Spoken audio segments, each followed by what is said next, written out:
Good morning everyone. नमस्ते शिवारू सबैजनालाई, जति पनि मेरो युट्युब च्यानलमा जोडिनु भएका सबैजनालाई वेलकम छ है मेरो ब्लगमा। तपाईँहरू पनि सन्चै हुनुहुन्छ होला, म पनि सन्चै छु। अनि मेरो भिडियो हेरेर लाइक सब्सक्राइब कमेन्ट अनि बेल आइकनलाई पनि क्लिक गर्नुहोस् ल। अनि तपाईँहरूको पनि म गर्छु। आजको मेरो ब्लगमा चाहिँ विशेष गरेर यसलाई खोले साग पनि भन्दो रहेछ अनि सिम साग पनि भन्छ है। मैले चाहिँ सानो बकेटमा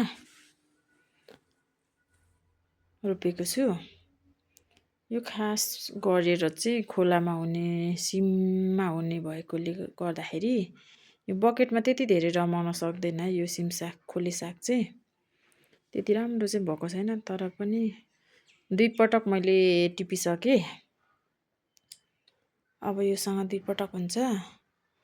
अब यसको चाहिँ जरा एकदमै बेसी आउने हुँदाखेरि अलिकति ठुलो बकेट चाहिँ चाहिने रहेछ क्या। मेरो चाहिँ अलिक सानो भयो, त्यसले गर्दाखेरि त्यति साह्रो जति त्यो साग रमाउनु पनि त्यति धेरै रमाएको छैन क्या साग।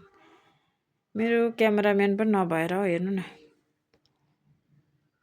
त्यति राम्रो भिडियो पनि भएन।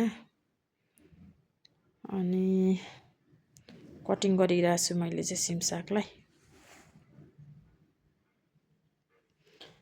मेरो चाहिँ फेभरेट सब्जी, दामी छ, मिठो लाग्छ। पानीको साग, खोले साग दामी छ।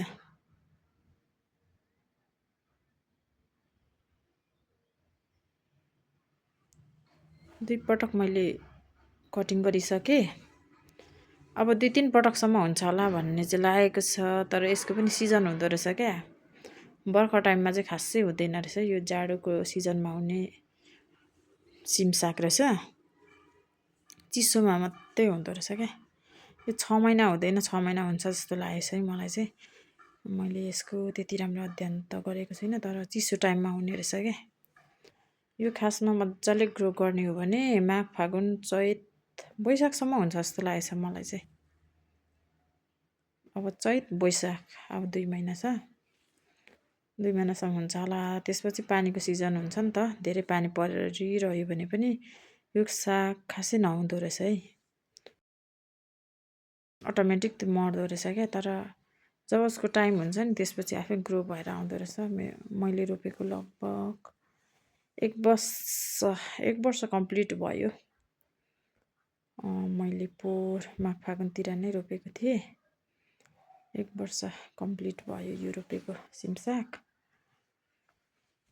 यसलाई चाहिँ मैले के पनि गरेको छुइनँ। अस्ति एकपटक चाहिँ आरीदेखि निकालेर त्यसको आधी जरा चाहिँ फ्यालिदिएको थिएँ गट्टु पारेर। अनि मुनिदेखि चाहिँ माटो लगाएको थिएँ अनि गरिदिएको थिएँ। अब चाहिँ माथिदेखि पनि माटो लगाउनु पर्यो भन्दैछु सिम सागलाई, के हुन्छ हेरौँ। अनि पिनाको झोलमल त लगाइराखेकै थिएँ मैले। अब फेरि पनि मजाले लगाउनु पर्यो भन्दै सोचिरहेको छु। माटो लगाएपछि, माटो लगाउने पहिला, त्यसपछि पिनाको झोल लगाउनु पर्ला। त्यसपछि कतिको राम्रो भएर आउँछ हेरौँ।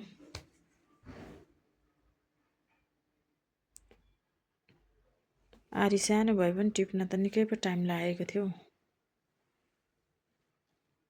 आरी सानो भएर जरा बेसी भएर चाहिँ त्यति राम्रो ग्रो चाहिँ भएको छैन मेरो सिम साग खोले सागको स्थिति यस्तो छ। टिपेको छु हो।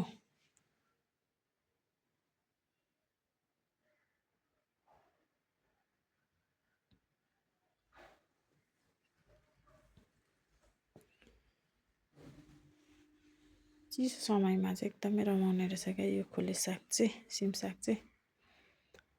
अनि यो खोलामा एकदमै धेरै रमाउँछ क्या। खोलाको साङ्लो पानीमा पनि साह्रै मजाले भएको देखेको छु है मैले यो खोले साग चाहिँ। अब सफा गर्दैछु, अहिले चाहिँ टिपिसकेँ। सफा गर्दैछु म।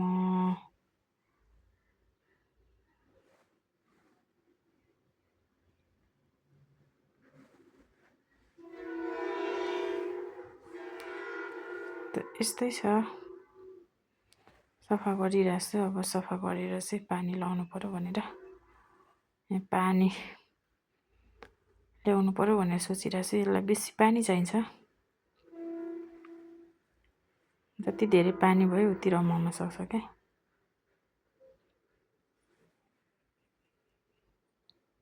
पानी छिनछिनमै सुकिहाल्छ कि, एक दिन लगाएको पानीले हुँदैन, प्रत्येक दिन लाउनुपर्छ। बकेट पनि सानो भएर हो, मैले त्यो सफा गरिरहेको छु क्या, धेरै जरा भयो भनेर सफा गरेर साध्यै हुँदैन। अब चाहिँ मैले टिपिसकेँ, अब पानी लगाएको है, पानी लगाइसकेर टक्कसँगले केलाइ पनि सकेँ। केलाको चाहिँ मैले भिडियो बनाइनँ, अल्छी लाग्यो। यो अल्छीलाई जहाँ पनि जता पनि अल्छी लाग्ने। अनि यसरी केलाइसकेँ। आजको मेरो तरकारी तयार भयो। धन्यवाद सबैजनालाई, थ्याङ्क यू।